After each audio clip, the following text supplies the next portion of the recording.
Bonjour à toutes et à tous. Pourquoi faire le dessin du bonhomme à l'école maternelle? On sait que le test du bonhomme est réservé aux spécialistes, aux psychologues notamment, pour évaluer le développement cognitif des enfants. Il est utilisé aussi quelquefois par le médecin scolaire. À l'école, le professeur des écoles, lui, ne va pas interpréter le dessin du bonhomme fait par l'enfant.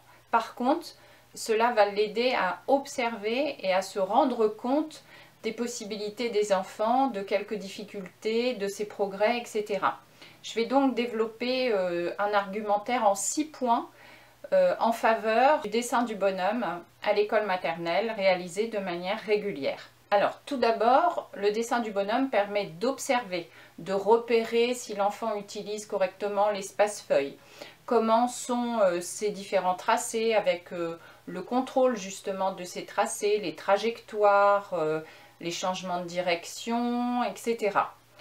Deuxième argumentaire, ça peut vous permettre de percevoir les premières formes géométriques comme le rond vers 3 ans, mais également des formes graphiques comme la boucle, alors que en mathématiques ou en activité de graphisme-écriture, l'enfant aurait des difficultés à représenter cette boucle ou ce rond parce que l'écriture ou le graphisme ou les mathématiques sont plus contraignantes et ça peut faire davantage peur à l'enfant. Spontanément, il peut très bien dans un dessin réaliser une forme géométrique ou bien un graphisme alors qu'il n'y arriverait pas dans une activité dédiée. Troisième argumentaire, ça va permettre également à l'enfant de pouvoir dessiner des émotions et donc de transmettre des choses qu'il n'arriverait peut-être pas à verbaliser par exemple. Donc ça peut être important de repérer les émotions à travers le dessin de l'enfant et d'encourager à transmettre ces émotions dans d'autres occasions par rapport à une œuvre, etc. Quatrièmement, ça permet non seulement à l'enseignant de comparer des dessins qui sont produits régulièrement, mais cela permet aussi à l'enfant de se rendre compte de ses propres progrès, puisque là, il a un dessin renouvelé sur plusieurs années, et donc il peut feuilleter ce cahier, se rendre compte de l'évolution de son propre dessin du bonhomme. Cinquième argument, il est nécessaire à l'école maternelle, et c'est un des objectifs, d'apprendre à l'enfant à faire la différence entre le dessin, les chiffres et les lettres. Donc il est important que l'enfant sache dans quel contexte on utilise le dessin ou les chiffres et les lettres, et puis également dans quel contexte il va les produire. Donc repérer déjà si l'enfant fait ces différences à partir de 3-4 ans, c'est un argument important qui va montrer que l'enfant va pouvoir aller ensuite vers le principe alphabétique par exemple, ou bien approfondir des notions mathématiques. Sixième argument, le bonhomme et la maison sont les dessins les plus représentés par les enfants.